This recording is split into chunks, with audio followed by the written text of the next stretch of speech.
Hello everyone. നമ്മുടെ ഒരു കൊല്ലം മുമ്പ് നട്ട മുരിങ്ങയാണിത്. അത്യാവശ്യം പൂവിട്ടിട്ടുണ്ട് ഇതിലൊക്കെ.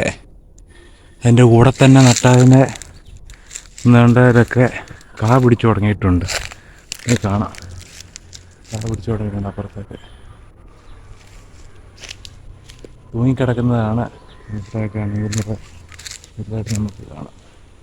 അത്യാവശ്യം നമ്മൾ അതൊരു ചെറിയ സൈസ് പ്രൂൺ ചെയ്ത് നിർത്തിയതുകൊണ്ട് നമുക്കിങ്ങനെ കൈ കൊണ്ട് തന്നെ നിലത്ത് നിന്ന് തന്നെ മുരിങ്ങയ്ക്ക പറിക്കാൻ പറ്റും.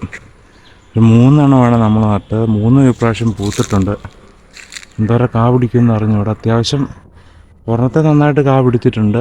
ബാക്കിയുള്ളതൊക്കെ പൂത്ത് നിൽപ്പുണ്ട്. കായ എന്തോരം പിടിക്കുമെന്നുള്ളത് നമുക്ക് നോക്കാം. ഈ ഒരു ചെറിയൊരു ഹൈറ്റിൽ നമ്മളിത് അഡ്ജസ്റ്റ് ചെയ്ത് നിർത്തുവാണെങ്കിൽ നമുക്ക് നിലത്ത് നിന്ന് തന്നെ ഇതിൻ്റെ കാ പറിക്കാൻ പറ്റും. അതാണ് ഇതുകൊണ്ടുള്ള ഗുണം. വീഡിയോ ഇഷ്ടപ്പെട്ടിട്ടുണ്ടെങ്കിൽ ചാനൽ സബ്സ്ക്രൈബ് ചെയ്ത് എല്ലാവരും സപ്പോർട്ട് ചെയ്യുക.